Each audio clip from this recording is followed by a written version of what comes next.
Chapter 1. Roots of Hip-Hop.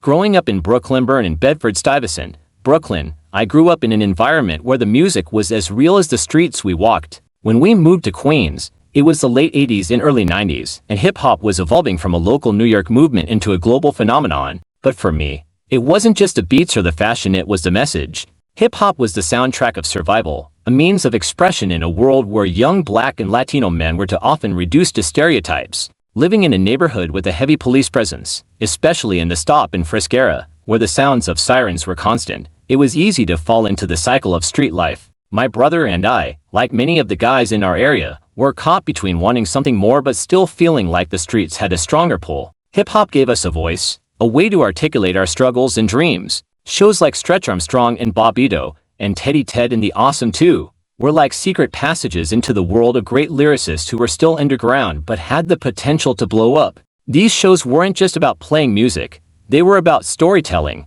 about educating the listeners on who the next big stars were before they hit the mainstream. I remember when we first heard City Lights by La the Darkman, we were like, yes!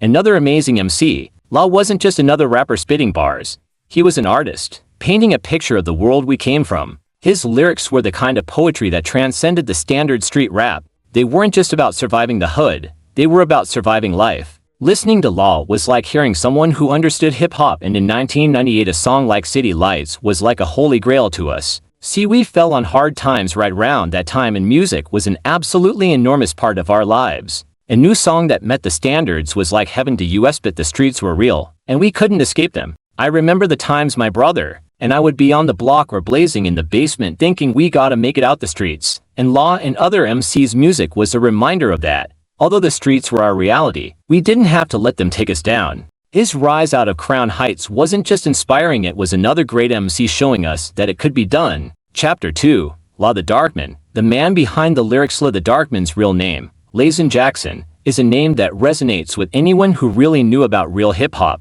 Born in Crown Heights, La's life mirrored many of ours, with the streets calling at every turn. But what made him different was his ability to transform those struggles into art, into something that people like me could relate to. In 1998, when City Lights dropped, La the Darkman wasn't just another rapper trying to make it big. He was a storyteller, an artist who understood the power of words. He wasn't about flashing gold chains or flexing his wealth. His lyrics had depth, they spoke to the soul. He rapped about street life, about the temptations and pitfalls that came with living in the hood, but he also gave us hope, showing that we didn't have to fall victim to the same cycles that had entrapped so many of us. As I listened to City Lights, I heard a voice that seemed to know exactly what it felt like to be on the brink, to have the weight of the world pressing down on you. La the Darkman's poetic approach to rap was unmatched. His storytelling was cinematic, and his delivery was smooth, almost hypnotic. For me, the way he envisioned City Lights and broke it down, how the streets, the city lights be calling a brother, can be irresistible, and I know my brother felt the same way. When we heard music like La the Darkman made us want to write. As by this time, both me and my bro were rappers also. There was something about La's presence that felt like he was talking directly to people like us.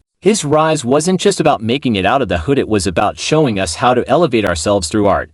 How to take what we were going through and turn it into something powerful. I believe he wasn't rapping just to be heard. He was rapping to inspire change. Chapter 3. The Wu-Tang Connection. La's role in the Clan's legacy. What separated La the Darkman from many of his peers was his association with the Wu-Tang Clan. Wu-Tang wasn't just a group, it was a movement, a collective that changed the game. They introduced a new level of lyrical sophistication and street consciousness, and La, with his smooth flow and deep narrative style, fit perfectly within that universe. At the time, Wu-Tang's influence was undeniable. They had turned the rap world upside down. With their raw sound and unique approach to storytelling, they showed that you didn't have to be from a specific background or part of a formula to make it in hip-hop. La the Darkman's association with the Clan added credibility to his work, and his music reflected the same themes of struggle, survival, and brotherhood that Wu-Tang embodied. La the Darkman's role in Wu-Tang's extended family was more than just a feature on a track or an affiliation with a member. His music,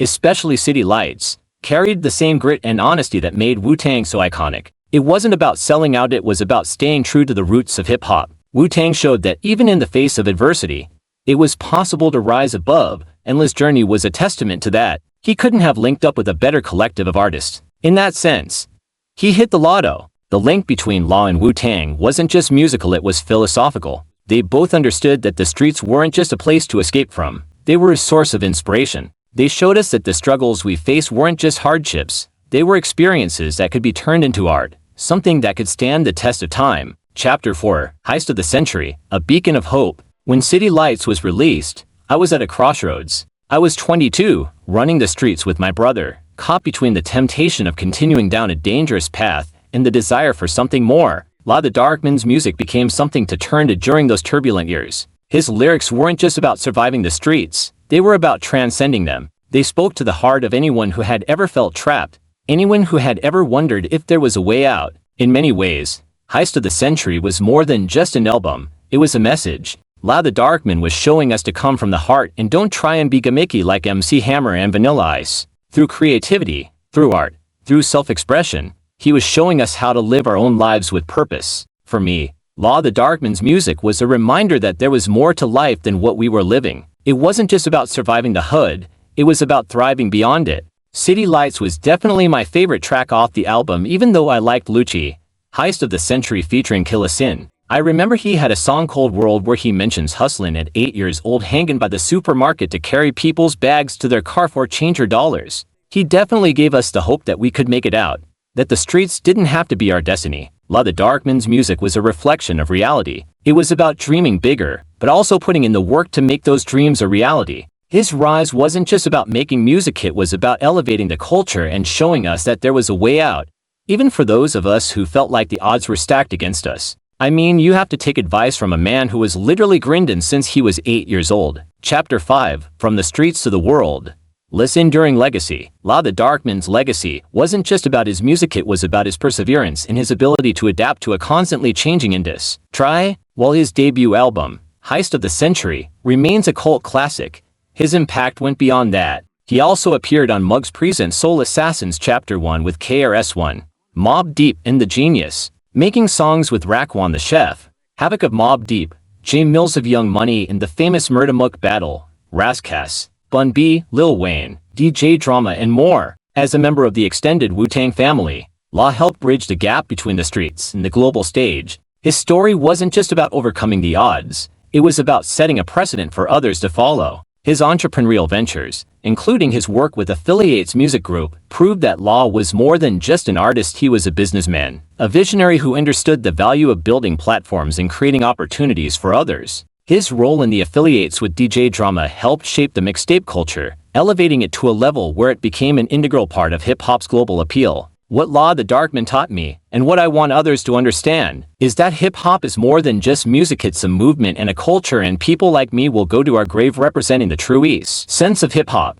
It's a platform for change, for growth, and for self-expression. His music wasn't just about the streets, it was about transcending them and building something bigger than yourself. And for me, the Darkman was proof that it could be done. We were living in a world that told us we couldn't make it out, but the Darkman's story showed us that there was another way. It helps to be tough or smart, but you can make it. The Darkman's music helped shape who I am today, not just as a fan of hip-hop but as a person who's learned to use the struggles of my past as fuel for something greater. Wasn't just a rapper, he was a teacher, a guide, and a friend. His music showed us that no matter where we came from, we could rise above it. And to this day, his legacy lives on. Thanks, La.